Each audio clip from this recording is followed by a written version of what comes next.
नमस्कार, US talks में आपका स्वागत है। आपके साथ मैं हूं अभिषेक चतुर्थम और मेरे साथ ही मेरी सहयोगी सृष्टि शर्मा। बाजार में आज शुरुआत अच्छी हुई थी, लेकिन अच्छी शुरुआत होते ही बाजार को लग गया ग्रहण और इस वक्त निफ्टी दिन के ऊपरी स्तरों से तकरीबन 250 अंक गिरकर 17,600 के नीचे कर रहा है ट्रेड।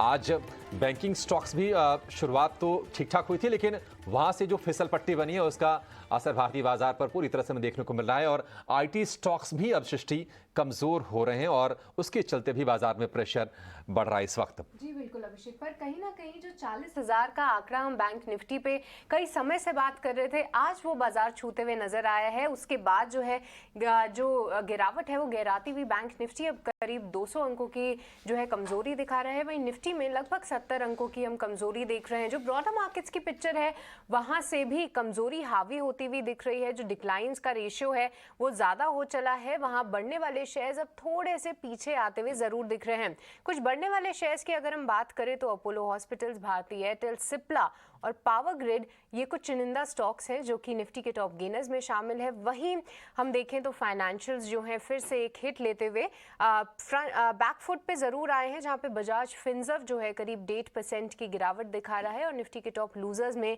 शामिल है। पर देखना काफी अहम होगा कि कैसे बाजार का रुख आगे बढ़ता है, क्योंकि एक लेवल जो है वो हमने जरूर छू लिया है, पर आगे की चाल कैसे देखने को मिलती है इस पे हम एक्सपर्ट से उनका व्यू जानेंगे।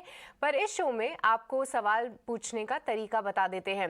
अगले 1 घंटे हमारे गेस्ट आपके सवाल लेंगे और आपकी स्क्रीन पे एक नंबर फ्लैश हो रहा होगा, उस पर आपको कॉल करना है, व्हाट्सएप करना है या एसएमएस के जरिए आप अपना सवाल पूछ सकते हैं, या ईटी नाउ स्वदेश के नाम से जितने भी तमाम सोशल मीडिया हैंडल्स हैं वहां पे जाके आप हमें बताइए कि कौन से स्टॉक पे आपको राय जाननी है, कितनी क्वांटिटी है और क्या है आपका निवेश का नजरिया। पर चलिए अब आगे बढ़ें और हमारे मार्केट गेस्ट हमारे साथ अब जुड़ चुके हैं। हमारे साथ आज 2 दिग्गज मौजूद हैं। सबसे पहले एसएमसी ग्लोबल सिक्योरिटीज़ के सौरभ जैन हमारे साथ मौजूद हैं और निर्मल बंग सिक्योरिटीज़ के नीरव चड्ढा हमारे साथ अभी प्रेजेंट हैं। सबसे पहले नीरव आपके पास आना चाहेंगे। देखिए, जो हमने एक बैंक निफ्टी पे 40,000 का स्तर जरूर देखा, पर हम सस्टेन नहीं कर पाए उसको किसी भी तरीके से। आगे की चाल कैसी लगती है? क्या यहाँ से इतनी गिरावट के बाद आप किस तरीके की पोजीशनिंग देख रहे हैं? क्या फिर से आप बाय ऑन डिक्लाइंस की रणनीति अपनाएंगे या यहाँ पे थोड़े से शॉर्ट्स के मौके ढूंढे?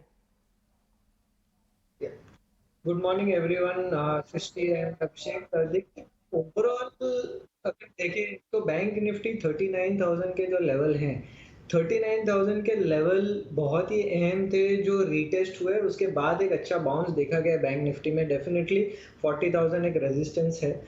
40,000 के कॉल में हाईएस्ट ओपन इंटरेस्ट बिल्टअप भी है बैंक निफ्टी में, मगर मुझे ऐसा लगता है कि that will be taken out. Definitely buy on declines ही करना चाहिए। जो डेटा है, डेटा अभी भी पॉजिटिव है।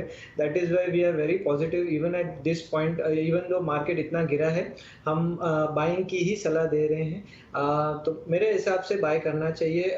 पॉसिबल है कि बैंक निफ्टी 39,200 39,000 तक एक बार आए, मगर वहाँ पे भी बाय करना है तो eight this point of time देखिए, इंट्राडे के लिए बाय मत करिएगा। प्रॉब्लली 4-5 डेज का एक व्यू रखे जहाँ पे आपको 4-5 डेज में बैंक निफ्टी 40,500 या 41,000 के जो लेवल्स हैं वो छूते हुए दिख रही है और ये अच्छे लेवल्स हैं, तो डिप्स पे आप जरूर बाय करिए। रही निफ्टी की बात, देखिए मैं निफ्टी में भी डेटा बताना चाहता हूँ। ओपन इंटरेस्ट जो है अभी भी कम है। एक विक्स बढ़ा हुआ है, no doubt about it. VIX अभी भी अराउंड 20 के पास में है, मगर अदर देन दैट सब डेटा अभी भी पॉजिटिव ही दर्शा रहा है। तो डेटा के हिसाब से ये आज की जो फॉल है it will be bought into 17,500 के पुट में काफ़ी अच्छी पुट बिल्टअप है, ओपन इंटरेस्ट बिल्टअप है। दैट सेज दैट एक अच्छा सपोर्ट है।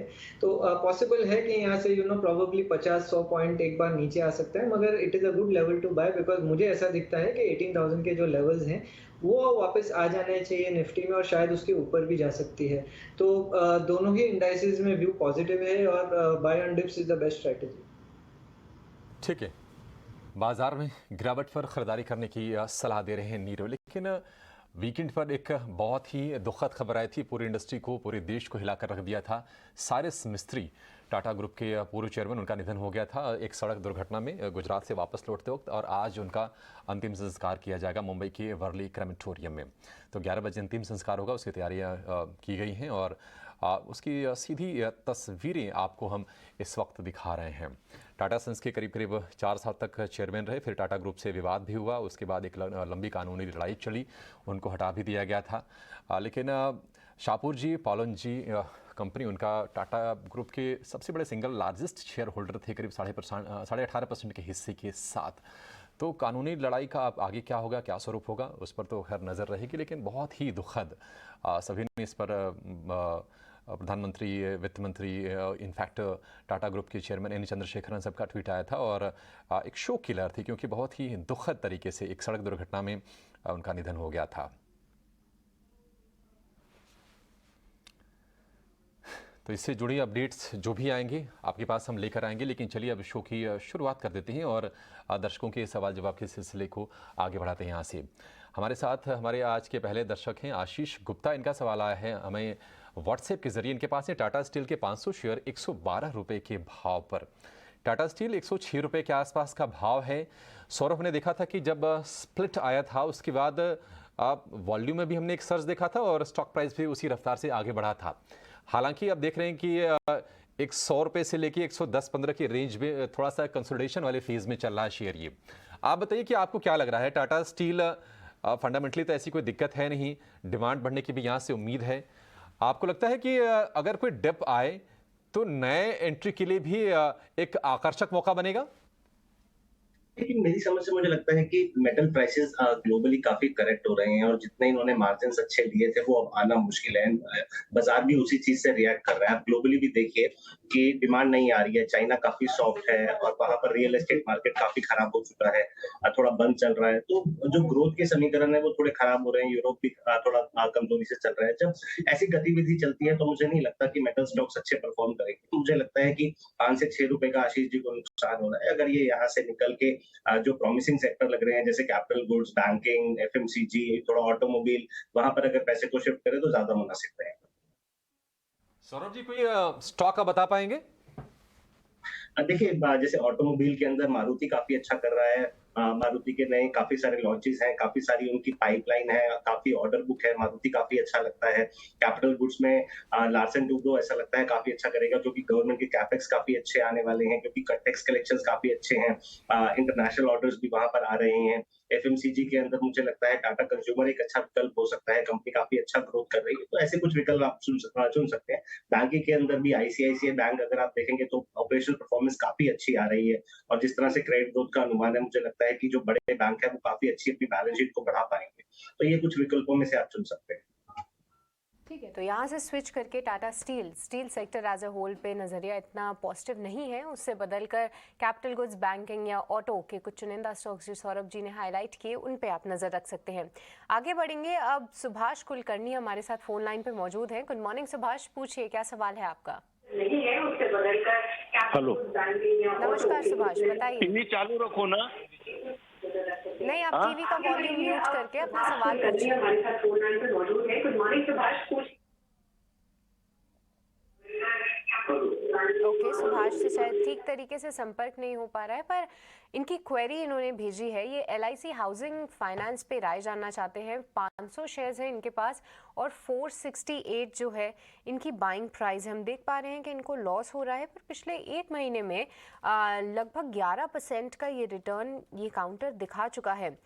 लगता है इनकी खरीद काफ़ी पहले की है, क्योंकि 52 वीक हाई के आसपास इन्होंने एंट्री ली है। नीरव, इस पे आप क्या राय रखते हैं? क्या यहाँ से जो है और अपसाइड की उम्मीद करें 470 और उससे ऊपर के टारगेट्स क्या इस पे आते हुए देख पा रहे हैं आप?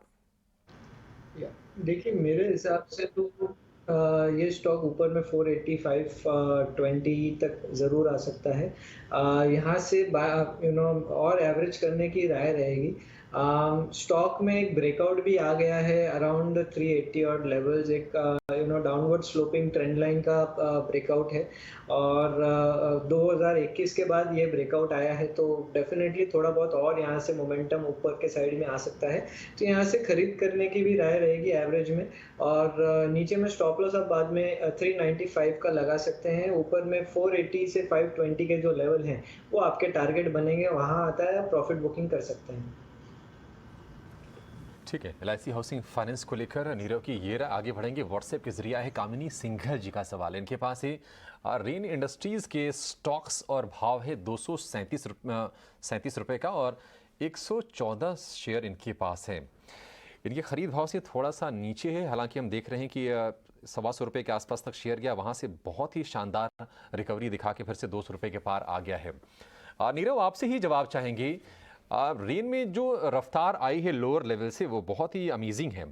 आप ये बताइए कि क्या ये जो तेजी है आगे ऐसे ही सस्टेन करेगी? क्या इसके संकेत आपको मिल रहे हैं? बहुत सिमिलर पैटर्न है ये LIC के जैसा ही। इसमें भी एक ब्रेकआउट आया है फॉलिंग ट्रेंड लाइन का करीब करीब 175 के पास ना। उसके बाद ये स्टॉक ने अच्छा मोमेंटम पकड़ा है, अच्छा वॉल्यूम्स के साथ ऊपर गया है।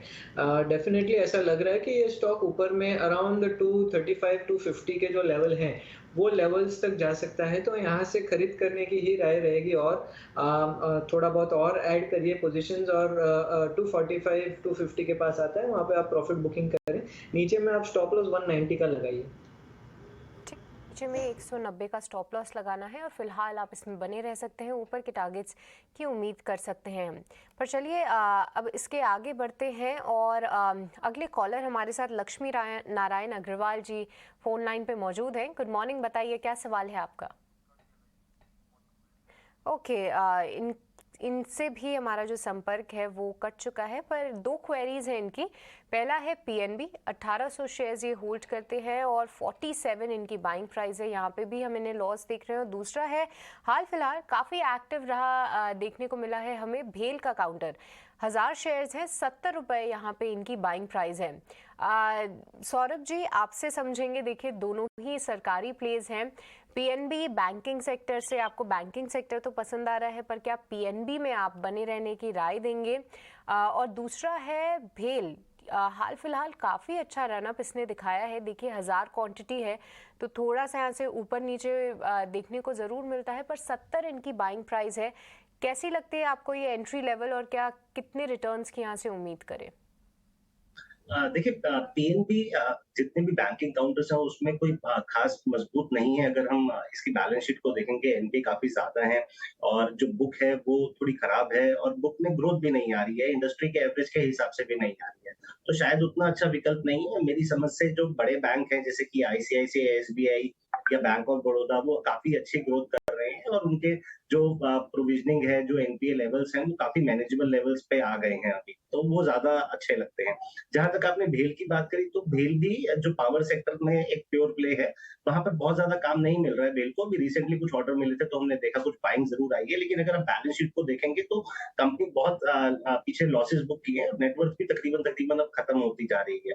तो मुझे नहीं लगता कि ये बहुत अच्छे विकल्प हैं दोनों। मेरी सलाह तो ये रहेगी कि आप इन दोनों में से निकल जाए। ठीक है, दोनों स्टॉक से निकलने की सलाह है, लेकिन दो स्टॉक खरीदने कौन से हैं वही आपके पसंद रहेगी जो आपने सुझाए हैं अभी सौरभ जी थोड़ी देर पहले? जी, मेरी समझ से जिस तरह से बाजार चल रहा है लार्ज कैप के साथ रहना ही ज्यादा बेहतर है। ठीक है, दिग्गजों पर आपको भरोसा करना चाहिए और ये विकल्प आप ले देखिए। ICICI बैंक अच्छी रैली शेयर ने दिखाई है और आगे भी इसके प्रॉस्पेक्ट्स हैं वो काफ़ी बेहतर लग रहे हैं। इसमें है बाय की सलाह। और देखिए कमज़ोर बाजार में भी अब ये धीरे धीरे हरे निशान में टिकने की कोशिश कर रहा है शेयर। चलेंगे अब दिल्ली, वहाँ से राजेंद्र गुप्ता जी हमारे साथ फोन लाइन पर हैं। राजेंद्र जी नमस्कार, पूछिए क्या जानना है आपको?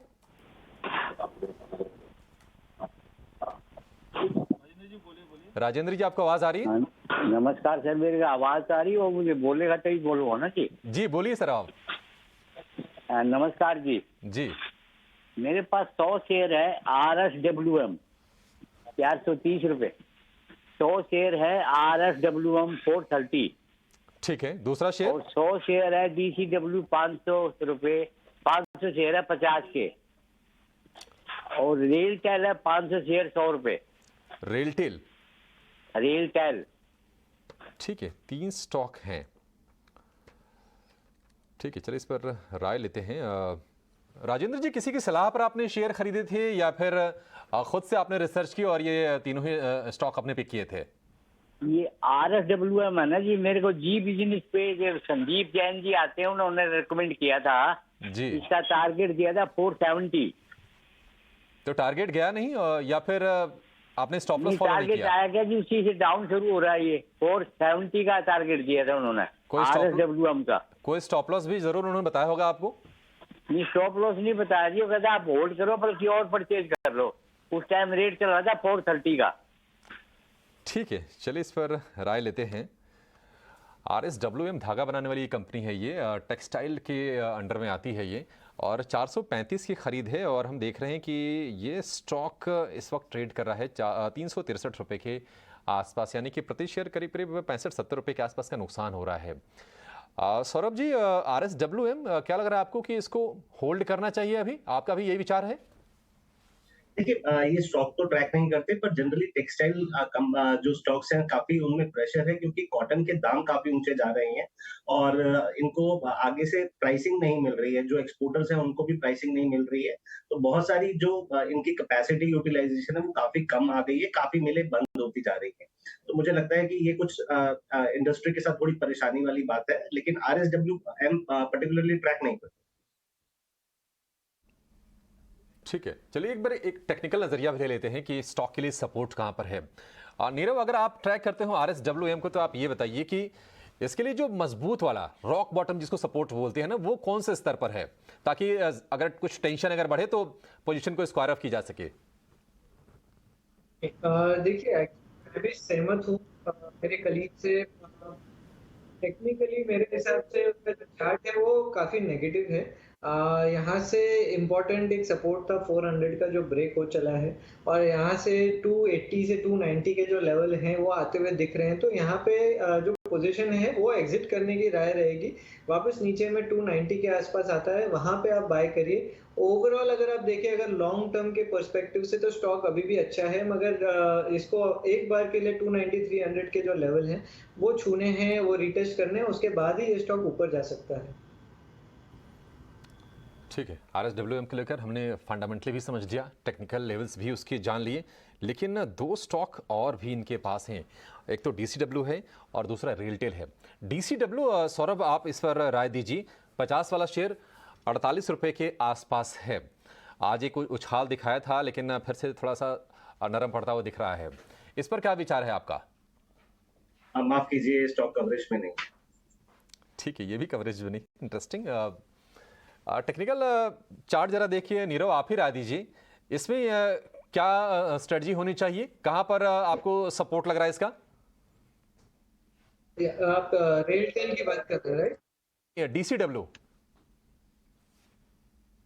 DCW की मैं बात करूं तो बहुत ही बढ़िया शेयर है। टेक्निकली टाइम बहुत इंपॉर्टेंट लेवल्स के ऊपर चल रहा है। एक flag kind of formation consolidation का बना रहा है ये स्टॉक, और वो कंसोलिडेशन का जो ब्रेकआउट है वो करीब करीब 50.50 के ऊपर है, और मुझे लगता है कि ये स्टॉक ब्रेकआउट दे देगा, क्योंकि उसका ओवरऑल चार्ट काफी पॉजिटिव है। तो ये स्टॉक को जरूर होल्ड करें। 50.50 में ब्रेकआउट देता है तो थोड़ी पोजीशंस और ऐड करें, और इसके बाद डेफिनेटली ये स्टॉक 60-65 के जो लेवल्स हैं वहां तक जा सकता है। तो यहाँ से राय पॉजिटिव है, आप होल्ड करें ये स्टॉक को। नीचे में आप 41 पे स्टॉप लॉस लगा सकते हैं।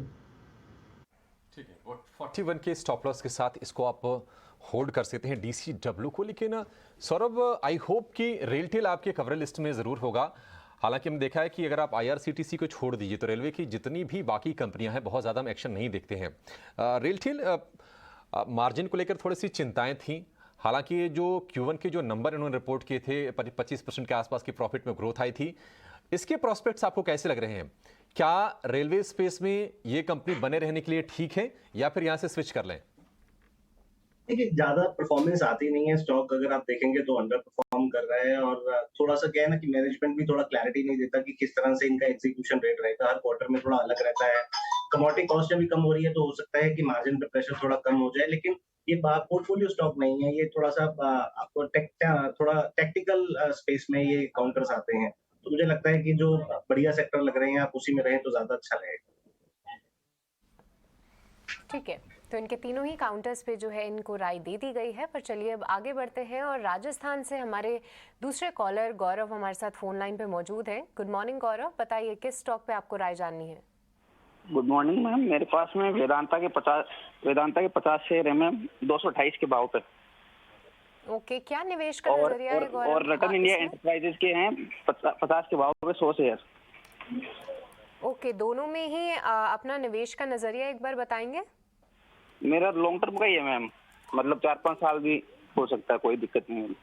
ठीक है, दो कंपनीज पे राय जानना चाहते हैं और सौरभ जी आपसे ही समझना चाहेंगे। देखिए, मेटल सेक्टर तो फिलहाल आपको पसंद नहीं आ रहा है, पर वेदांता आने वाले 4 से 5 साल के नज़रिए के साथ आपको कैसी लगती है? क्योंकि कल ही अनिल अग्रवाल जो इनके टॉप बॉस हैं उन्होंने ट्वीट के ज़रिए बताया कि पीएम के साथ उन्होंने मीटिंग की, आगे किस तरीके से इंडिया ग्रोथ स्टोरी को बढ़ाना है, सेमीकंडक्टर पे क्या फोकस रहेगा, ये सारी काफ़ी चीज़ें कर रही है कंपनी। न्यू एनर्जी पे भी इनका फोकस है, इस पे क्या नज़रिया है आपका? और दूसरी कंपनी है रतन इंडिया एंटरप्राइजेज। मुझे जहाँ तक पता है ये कंपनी 2 व्हीलर ईवी भी बनाती है और भी पावर और कुछ चुनिंदा सेक्टर्स में इन्होंने हाथ डाला है।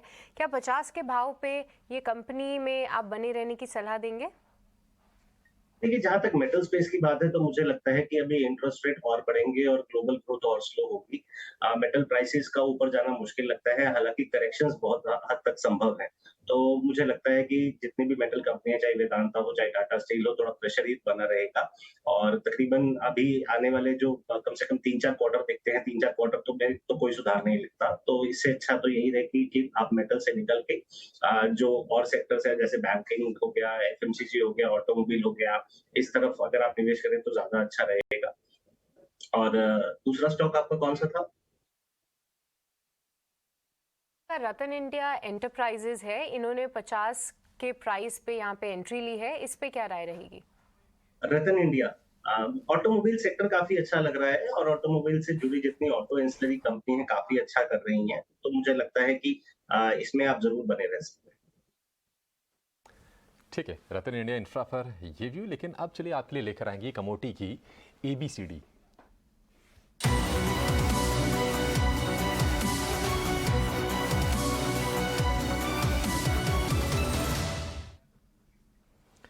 तो कमोटी की ABCD ये खास क्लास उन लोगों के लिए जो कमोटी बाजार को समझना चाहते हैं, करीब से जानना चाहते हैं और अपना ज्ञान वर्धन करके कमोटी बाजार में पैसे भी बना सकते हैं। विश्वमोहन रोज ऐसी कुछ न कुछ चीज़ें लेकर आती हैं जो आप सुनते तो हैं लेकिन शायद जानते उतनी अच्छी तरह से नहीं है जितना आपको जानना चाहिए। विश्वमोहन बताइए, आज आप क्या समझाएंगे? देखिए, आज चर्चा में ओपेक प्लस की बैठक थी, इसलिए हमने यही टॉपिक को आज चुना है। और ओपेक को समझते हैं कि ओपेक होता क्या है। एक्चुअली 1960 में 5 जो उत्पादक देश थे उन लोगों ने इस संगठन की शुरुआत की थी 1960 में। और अब करीब करीब 13 मेंबर है, जिसमें सबसे बड़े उत्पादक के तौर पर सऊदी अरब है। इसके अलावा UAE वगैरह हैं, इराक है, कुवैत है, और इस वेनेजुएला वगैरह जो कंट्री है। और दुनिया के 30% जो क्रूड ऑयल उत्पादन होता है ये सिर्फ ओपेक मेंबर्स ही करते हैं और 13 देश मिलकर 30% उत्पादन यहाँ पे करते हैं। ओपेक प्लस में कौन से मेंबर्स हैं? नॉन ओपेक ऐसे कंट्रीज जो नेट एक्सपोर्टर्स है उसमें 10 मेंबर्स हैं, जिसको लीड करता है रसिया लीड करता है। इसके अलावा मेक्सिको वगैरह है, ओमान है जो नॉन ओपेक में है। इसके अलावा भी कई सारे मेक्सिको वगैरह कुछ और कंट्रीज हैं जो ओपेक मेंबर्स में हैं, तो लेकिन वहाँ का लीडर रसिया है। और दोनों ने मिलकर एक कार्टेल, इन लोगों का एक संगठन है जिनकी बैठक होती है और वो उत्पादन को लेकर डिसीजंस लेते हैं। लेकिन अब उत्पादन और इसके क्या गणित है उसको समझ लीजिए कि उत्पादन क्या है। ओपेक प्लस के अलावा भी दुनिया में बहुत सारे उत्पादक हैं जो बड़े उत्पादन के तौर पर जाने जाते हैं। सबसे बड़ा उत्पादक US है जो दुनिया में कुल क्रूड के उत्पादन में 14% से ज़्यादा की हिस्सेदारी रखता है। रूस की बात करें तो 13% से ज़्यादा उत्पादन अकेले रूस में होता है और सऊदी भी 12% से ज़्यादा, यानी 3 सबसे बड़े उत्पादक देश यही है। इसके अलावा कनाडा वगैरह, वहाँ भी उत्पादन में 5% से ज़्यादा का उत्पादन कनाडा में होता है। इसके अलावा भी और कई सारे ऐसे देश हैं, इराक, कुवैत वगैरह हैं, जहाँ पर भी काफ़ी बड़ी मात्रा में यहाँ पर उत्पादन होता है। कंज्यूमर्स की अगर बात करें तो दुनिया में जितना भी क्रूड का उत्पादन होता है 20% से ज़्यादा खपत सिर्फ US में अकेले होता है, 14% से ज़्यादा खपत अकेले चीन कर लेता है और भारत और जापान भी 5% के आसपास उनकी हिस्सेदारी यहाँ पर है। और अब उसके गणित को, उसके आगे का गणित समझिए। कोई हम एक बैरल सुनते हैं, लेकिन एक बैरल में कितना क्रूड ऑयल होता है? तो 159 लीटर के आसपास होता है। लेकिन 159 में कुछ एडेसिव वगैरह मिलाए जाते हैं, उसके बाद जब रिफाइनिंग के बाद वो 170 लीटर हो जाते हैं। तो उसमें क्या क्या बनता है? तो पेट्रोल, डीजल बनते हैं। पेट्रोल डीजल के अलावा यहाँ पर एलपीजी बनाए जाते हैं, केरोसिन वगैरह बनाए जाते हैं, कुछ और अन्य प्रोडक्ट्स बनाए जाते हैं। तो ये पूरा गणित है जो पूरा एक बैरल क्रूड के आने के बाद होता है। और इंडिया के मामले में इसलिए यहाँ पर ज़्यादा महत्वपूर्ण है क्योंकि हम 80 से 85% जो पेट्रोलियम प्रोडक्ट्स है बाहर से इंपोर्ट ही करते हैं। इसलिए हर खबरें जो ओपेक और ओपेक प्लस से जुड़ी हुई है यहाँ के लिए काफ़ी महत्वपूर्ण होती है। ठीक है, ओपेक और कच्चा तेल से जुड़ा पूरा का पूरा जो पक्का चिट्ठा है विश्वमोहन ने आपके सामने रख दिया है। और उम्मीद करते हैं कि ये रोज़ इन चीज़ों को समझ के आपकी जानकारी ज़रूर बढ़ रही होगी। शुक्रिया विश्वमोहन फिलहाल इस जानकारी के लिए। तो हर दिन आपके लिए हम ये अपडेट्स लेकर आते हैं और बारीक बातें आपको बताते हैं विश्वमोहन के ज़रिए। लेकिन चलिए अब आगे बढ़ेंगे और आगे कुछ और सवालों को हम शो में अब शामिल करेंगे। हमारे साथ राधा का सवाल आया है व्हाट्सएप के जरिए। इनके पास है ट्राइडेंट के 1000 शेयर 37 रुपये 60 पैसे के भाव पर। और हमने देखा था कि ट्राइडेंट के स्टॉक में लगातार अपर सर्किट एक वक्त सृष्टि चलते थे, हम नोटिस भी करते थे। 5% सर्किट पर ये शेयर रोज ही होता था। और इस वक्त इसका जो भाव है आपकी स्क्रीन पर हम लेकर आएंगे, वो है 40 रुपये के आसपास का। 65 से 70 रुपए की रेंज में हमने इसको जाते हुए देखा था और वहां से जितनी तेज इसमें रफ्तार बनी थी उतना ही स्ट्रॉन्ग रिवर्सल भी आया और ये 40 रुपए के भाव के आसपास है। सौरभ जी आप बताइए, ट्राइडेंट इस लेवल पर अब क्या करना है? उनको क्या करना है जिनके पास ये शेयर हैं थोड़े से ऊपर के भाव के भी हैं, और उन्हें क्या करना है जिनको लग रहा है कि शायद 40 रुपए के आसपास से वैसी वाली रफ्तार जिनको चाहिए जो हमने पिछले साल देखी थी? देखिए, मेजर जो प्रॉब्लम है जितनी भी टेक्सटाइल कंपनियां हैं वो कॉटन के प्राइसेस हैं। कॉटन के प्राइसेस की वजह से ही इनका कॉस्ट ऑफ प्रोडक्शन बढ़ रहा है, मार्जिन घट रहे हैं और मार्केट इसको वापस डीरेट कर रहा है। मुझे नहीं लगता ये स्पेस में अभी आपको पैसे डालने चाहिए।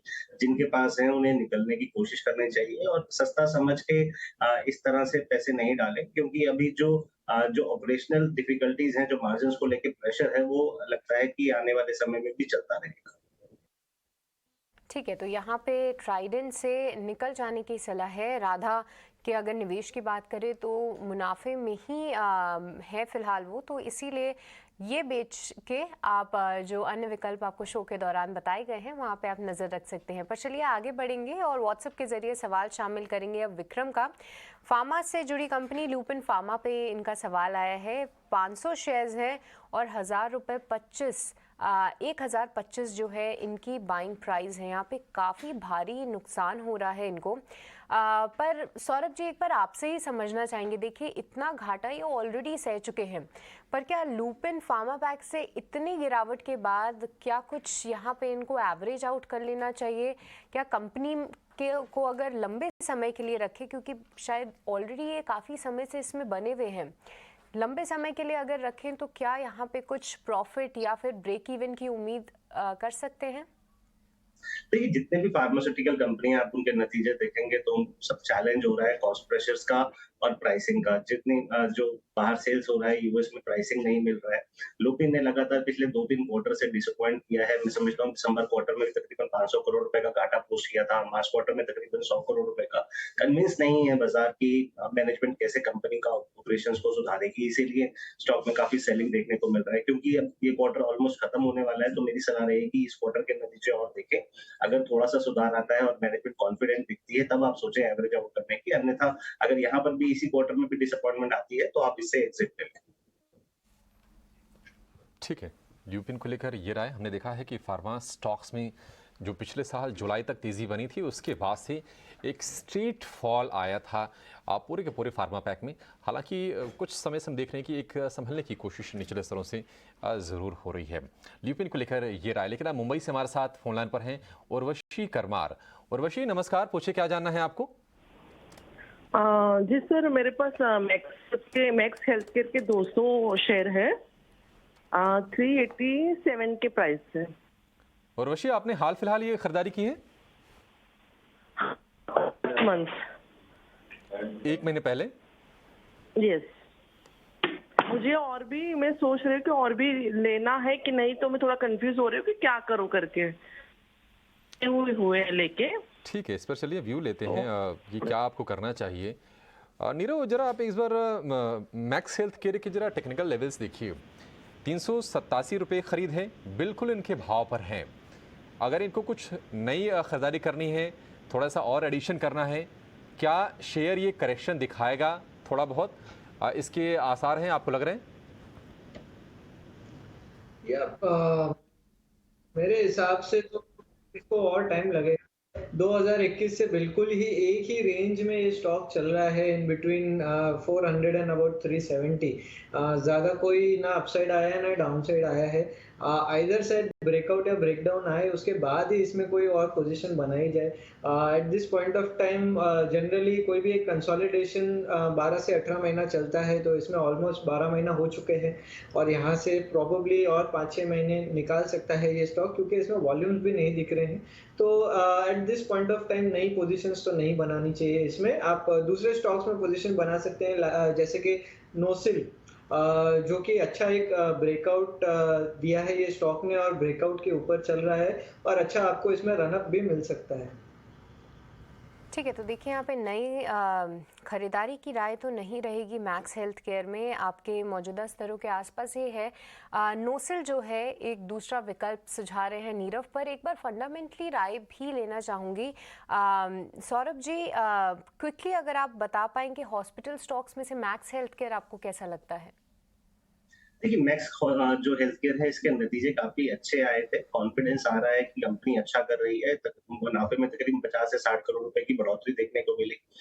मुझे लगता है कि जो बिजनेस है वो थोड़ा बेटर हो रहा है और जो कंपनी का गाइडेंस था वो भी थोड़ा पॉजिटिव साइड पे था। तो मेरे हिसाब से आप बने रह सकते हैं। मैक्स हेल्थ केयर में बने रह सकते हैं। हालांकि कुछ दिनों पहले केकेआर जैसे बड़े निवेशक ने अपने पूरा का पूरा हिस्सा ऑफलोड किया था, कंपनी से एग्जिट लिया था। 26% की स्टेक थी और उन्होंने करीब 5x गेंस, 5 गुना प्रॉफिट बना के, देखिए ये होता है कमाल। बाजार में जो निवेशक आते हैं, खास तौर से जिनको कंपनी चलाने में इंटरेस्ट नहीं होता है, वो आते हैं, कैपिटल डालते हैं, पैसे लेके वापस और बाहर। तो ये ग्रोथ स्टोरी अच्छी रही है मैक्स हेल्थ केयर की और लोगों ने पैसा बनाया है। लेकिन एक हेल्थ की बात कर रहे हैं सौरभ जी, तो डायग्नोस्टिक स्पेस की भी बात करेंगे।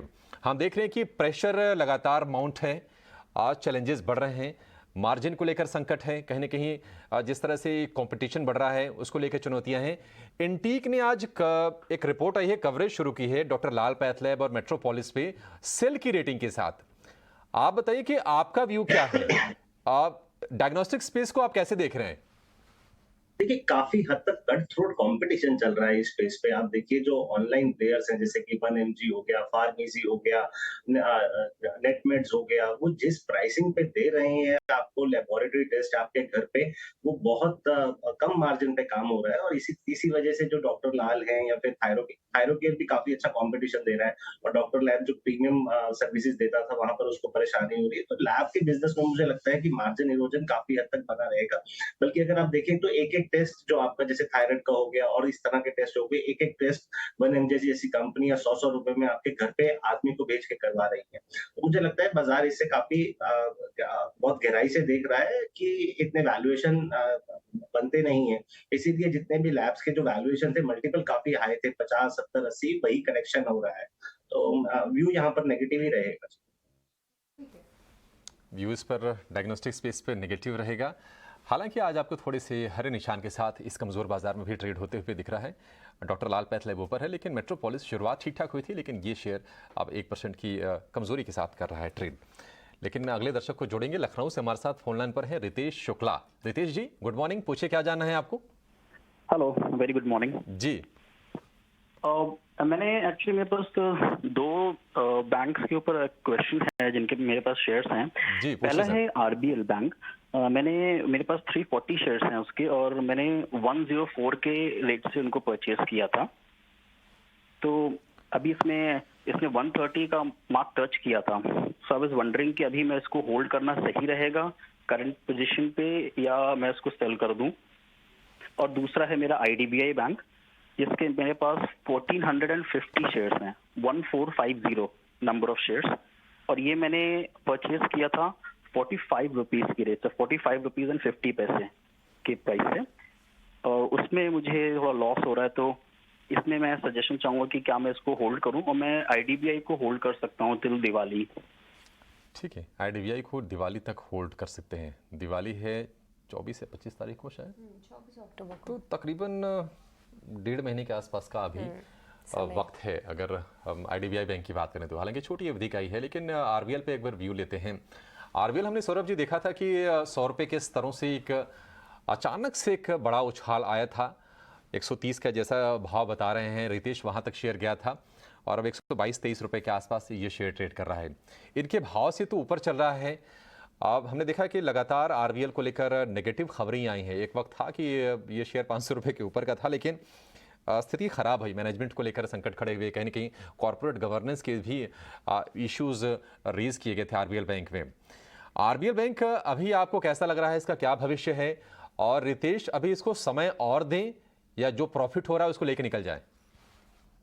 देखिए, मुझे लगता है जैसे आपने बताया कॉर्पोरेट गवर्नेंस इशू, तो ये काफी एक मेजर प्रॉब्लम रहता है और बाजार बिल्कुल भी इसको पसंद नहीं करता। अगर आप देखेंगे तो शेयर में सिर्फ गिरावट ही गिरावट रही है, और ये जो थोड़ा सा बाउंस आया है, मुझे ये लगता है कि ये जब इतना गिरता है स्टॉक तो थोड़ा बाउंस आता है, लेकिन यहाँ पर कुछ ऑपरेशनली कुछ स्ट्रक्चरली चेंज नहीं हुआ है पीछे। बल्कि RBI ने एक अपना डायरेक्टर भी मतलब जो हेड पोजीशन पे अपॉइंट किया था इस बैंक को ओवरलुक करने के लिए, ओवरसाइट करने के लिए। मेरी सलाह रहेगी कि आप निकल जाएं, और बहुत काफी अच्छे विकल्प हैं बैंक स्पेस में, जैसे कि ICICI, SBI, bank of Baroda, जहां पर ऑपरेशनल मैट्रिक्स काफी अच्छे हैं और आगे ग्रोथ के काफी अच्छी संभावनाएं हैं, वहां पर आप पैसे को शिफ्ट करें। ठीक है, तो बैंकिंग स्टॉक्स को लेकर ये राय सौरभ जी की। हालांकि हमने कल देखा था कि कल मिड कैप स्पेस के जो बैंक्स थे वहाँ पर काफ़ी अच्छी बाइंग इंटरेस्ट आई थी। IDBI बैंक हो या फिर IDFC first bank, federal bank, वहाँ पर अच्छे गेंस के साथ कारोबार करते हुए दिखे थे। आगे बढ़ेंगे, गौरव खंडेलवाल का सवाल लेंगे। इनके पास है जैन इरिगेशन के 105 शेयर 36 रुपये के भाव पर, और गौरव है हमारे साथ फोन लाइन पर मौजूद। गौरव, ये बताइए कि आप कितना समय इसको होल्ड कर सकते हैं शेयर को, और आपने खरीदारी कब की थी? सर अभी 20 डेज पहले सर। 20 दिन पहले। कितना समय दे सकते हैं? निवेश का आपका इरादा है या फिर ट्रेड के लिए आपने लिया था? सर निवेश का इरादा है सर। निवेश का इरादा है, ठीक है। सौरभ, 36 के भाव पर 105 शेयर, और जैन इरिगेशन को लेकर कुछ अच्छी ही खबरें आई थी हाल फिलहाल।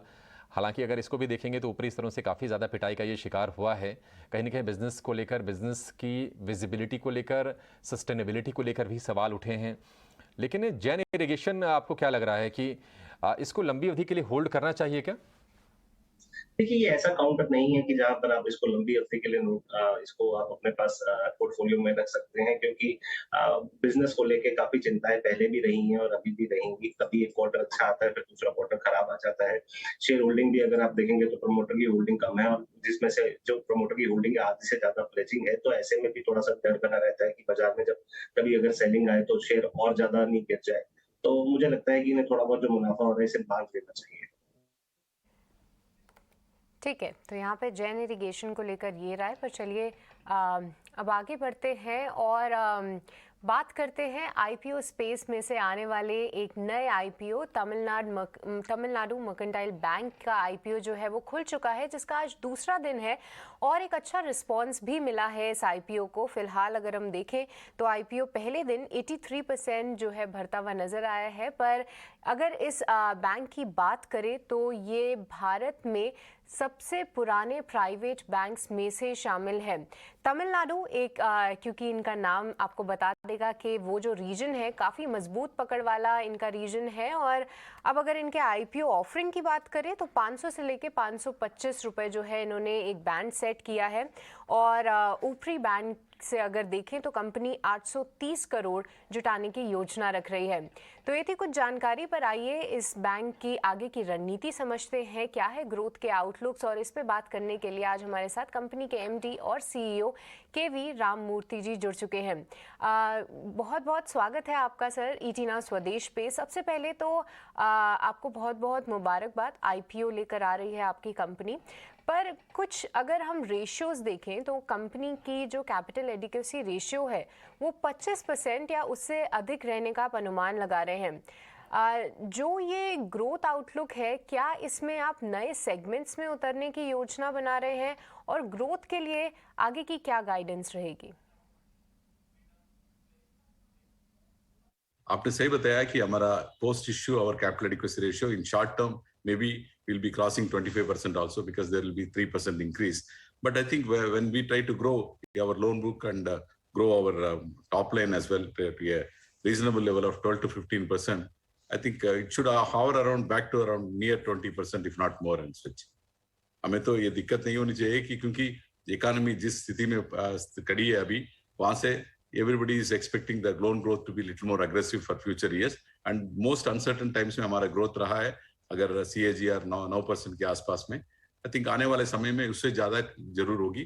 उस टाइम में तो ये कैपिटल एडिक्वेसी का नीचे ना आने का उम्मीद भी है। And then when we try to expand our branch network, this capital which will be mobilising that will be used as a long term resources for the bank for building up the capacities and that will be handy. In fact our cost to income ratio is not going to be adversely affected as we are trying to identify those centers where we will be opening branches, which will be breaking even at the earliest possible time. Rammurthy sir, Abhishek बोल रहा हूँ। बहुत अच्छा लग रहा है आपकी हिंदी को सुनकर। आप तमिलनाडु से आते हैं, वहाँ पर आप बैंक चलाते हैं, लेकिन इतनी बढ़िया आप कोशिश कर रहे हैं हिंदी में जवाब देने के हमारे सवालों को लेकर। आपसे सर ये समझेंगे कि लिस्टिंग को लेकर जो RBI के जो दिशा निर्देश थे उसके चलते आप ब्रांच नहीं खोल रहे थे। ये बताइए कि लिस्टिंग के बाद आपकी क्या रणनीति है? क्या आप नए ब्रांचेस खोलेंगे, एक्सपेंशन मोड में और जाएंगे यहाँ से आप? जरूर, हमारा एक अभी तो एक प्लान है, अगर 140-150 ब्रांचेस का ब्रांच ओपन करने का नेक्स्ट 3 years में। I think we are specifically identifying those centres once we get the clearance from RBI with this board approved policy of establishing those centers year wise. I think we'll be opening the branches over a period of next 3 years. Around 140 to 150 branches का एक plan तो तैयार की गई है। Details have been given very well in our RHP as well about the branch expansion, whichever is kept. That should these branches should come handy for taking the top line to a decent level of the coming times as such.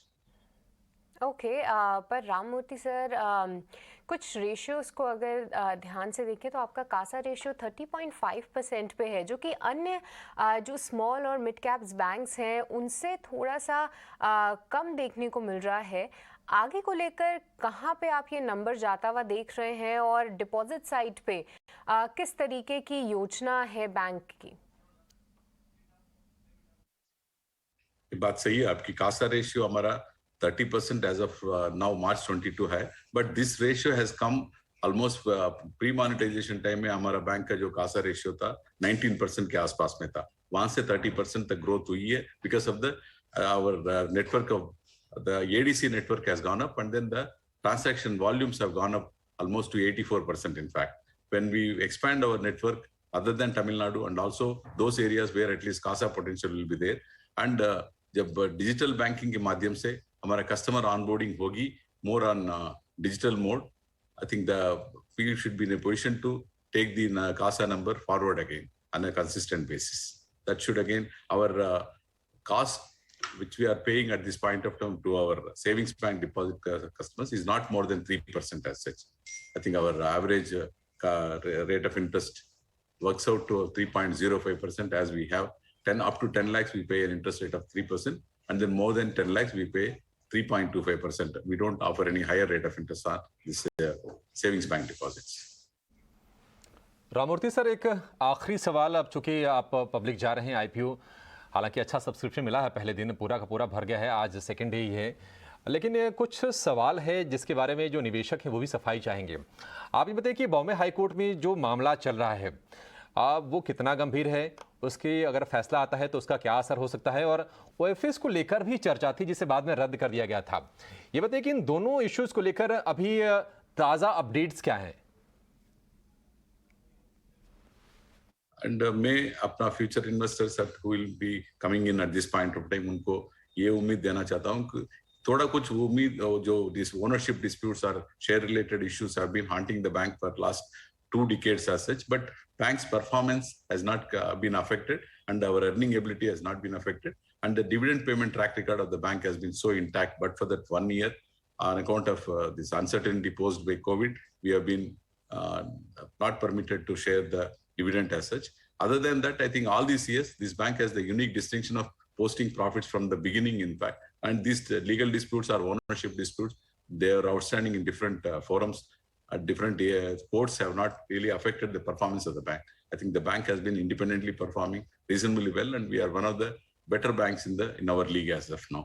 And जो आपने बताया OFS की जो बात की है, जब last time when we filed DRHP in September 21, the option was given to almost all the eligible shareholders for this exercising the option for OFS, and only 6 shareholders out of the 22,000 shareholders approximately, they only exercised their right to go for OFS, and shares wise 12,500 shares were offered for sale. But I think subsequently when there was a delay, थोड़ा कुछ delay हुआ था हमारा SEBI से clearance लेने में, final clearance लेने में, उस पहले they have withdrawn their offer in fact. उसीलिए हमें उचित समझा SEBI के पास अप्रोच करते हुए OFS को स्क्रैप करते हुए हम ये IPO को आगे लेके जाने के लिए ये प्लान बनाया. उसके SEBI ने भी उसका मदद दी, सपोर्ट दी है, उनका परमिशन दिए हुए. उसके मुताबिक आज हमारा जो इश्यू है 100% ओपन इश्यू है. I think no OFS portion इससे.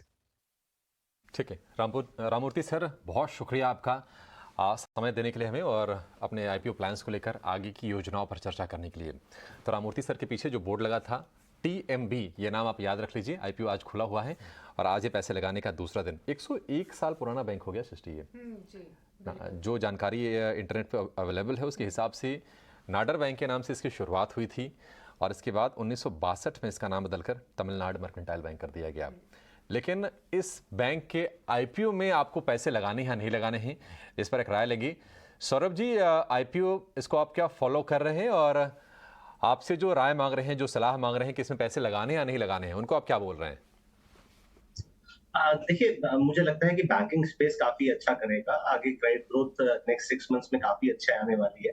रिलेटिवली नया बैंक है, अभी लिस्टिंग के बाद कुछ अर्निंग्स अगर हम देखें तो ज्यादा बेहतर रहेगा. और एग्जिस्टिंग में आपके पास काफी अच्छी अपॉर्चुनिटीज हैं जो ऑलरेडी लिस्टेड बैंक्स हैं, तो वहां पर भी आप जैसे हमने शो के दौरान सुझाया, आप वहां पर भी पैसे लगा सकते हैं. तो बैंकिंग सेक्टर जो है पसंद आ रहा है, क्लियर कट इस पे राय नहीं है, पर ये कंपनी के ग्रोथ आउटलुक्स हैं जिसको आप ज़रूर ध्यान में रखिए और फिर एक डिसीजन लीजिए. पर चलिए अब बाज़ार को अगर हम देखें तो शो की शुरुआत में जहाँ पे हम एक भारी गिरावट होते हुए देख रहे थे, वहाँ से बाज़ार अच्छी तरीके से रिकवर करता हुआ नज़र आया है और हमारे एनालिस्ट भी नीरव चड्डा आज यही उम्मीद कर रहे थे और उसी की तरह परफॉर्मेंस देखने को मिला है. पर ऐसे में बाजार के दिग्गज कौन से स्टॉक्स और सेक्टर्स पे फोकस कर रहे हैं, आइए ये समझते हैं मेरी सहयोगी मानसी दवे के साथ. मानसी, बताइए. बिल्कुल, DSP म्यूचुअल फंड के कल्पेन पारेख से जब बात की, उन्होंने थीम स्पेसिफिक बाजार पर अपने एनालिसिस को हमारे साथ शेयर किया. पर्टिकुलरली इंजीनियरिंग थीम है जिन पर उनका बुलिश नजरिया है, ऑटोमेशन और साथ ही इंडस्ट्रियल कंपनियां हैं जिस पर खास तौर से फोकस करने की राय कल्पेन की तरफ से आती हुई दिखी. वहीं मैराथन ट्रेंड्स PMS के अतुल सूरी भी हमारे साथ जुड़े और बाजार पर सेक्टर स्पेसिफिक अपना अप्रोच बताते उन्होंने कहा कि ज़्यादातर आने वाले दिनों में बाजार में वॉलिटिलिटी भले ही ग्लोबल मार्केट से नजर आए, लेकिन डोमेस्टिक मार्केट्स के लिए संकेत जो हैं वो सारे अच्छे नजर आ रहे हैं और किसी भी तरह की गिरावट की आशंका फिलहाल नजर नहीं आ रही है. ऑटो, कैपिटल गुड्स और चुनिंदा बैंक्स पर तेजी का नजरिया रहा अतुल का. वही कमोडिटी में बिकवाली की राय आगे भी. तो क्लियरली कमोडिटी में जो वॉलिटिलिटी, उतार चढ़ाव के संकेत हैं, उससे और ज्यादा गिरावट हावी होने की संभावना एक्सपर्ट्स को नजर आ रही है. लेकिन ऑटो एंसिलरी जैसे स्पेस हैं और साथ ही चुनिंदा बैंक्स हैं जिस पर एक्सपर्ट्स का पॉजिटिव नजरिया है. वहीं आनंद शाह ICICI प्रूडेंशियल PMS से हमारे साथ जुड़े. बाजार पर अपनी राय रखते हुए उन्होंने बैंक्स पर तो पॉजिटिव आउटलुक बताया ही, लेकिन साथ ही डोमेस्टिक प्लेज में पर्टिकुलरली लॉजिस्टिक्स में जिस तरह से मजबूती नजर आ रही है, लॉजिस्टिक्स में आगे और मौके बनते हुए उन्हें दिख रहे हैं. और टेक्सटाइल प्ले पर भी, क्योंकि सरकार का काफी फोकस है टेक्सटाइल की बेहतरी के लिए, तो टेक्सटाइल जैसे सेक्टर पर भी एक बार वॉच आउट होना चाहिए. वहां पर भी बुलिश नजरिया आनंद की तरफ से आता हुआ दिखा. मेटल शेयरों को लेकर बिकवाली की राय आनंद ने बताई, क्योंकि काफी हद तक हम देख रहे हैं मेटल और IT स्पेस में ग्लोबल कनेक्ट्स हैं जो कि मैटर करते हैं और ये दिख भी रहा है इन दिनों. मेटल से दूर रहने की राय आनंद की तरफ से आती हुई दिखी. तो क्लियरली सेक्टर स्पेसिफिक अप्रोच और ऑल इन ऑल बाजार के दिग्गजों का ये मानना है कि भारतीय बाजार के लिए सेंटिमेंट्स पूरी तरह से बुलिश हैं. ठीक है, सेंटिमेंट पूरी तरह से बुलिश है बाजार के लिए आज। हालांकि आपको लाल निशान दिखेगा बाजार में, लेकिन जो थोड़े से सकारात्मक विचार वाले लोग होंगे वो बाजार को नीचे से देखेंगे कि रिकवरी आप देखिए तकरीबन 70-75 अंकों के आसपास की रिकवरी बाजार में आ गई है। सृष्टि 17,650 के आसपास का स्तर दिख रहा है इस वक्त। चलिए शो को यहीं पर अब समाप्त करेंगे। सौरभ और नीरव, आप दोनों का बहुत शुक्रिया समय देने के लिए और हमारे तमाम दर्शकों के सवालों के जवाब देने के लिए। फिलहाल मुझे और सृष्टि को दीजिए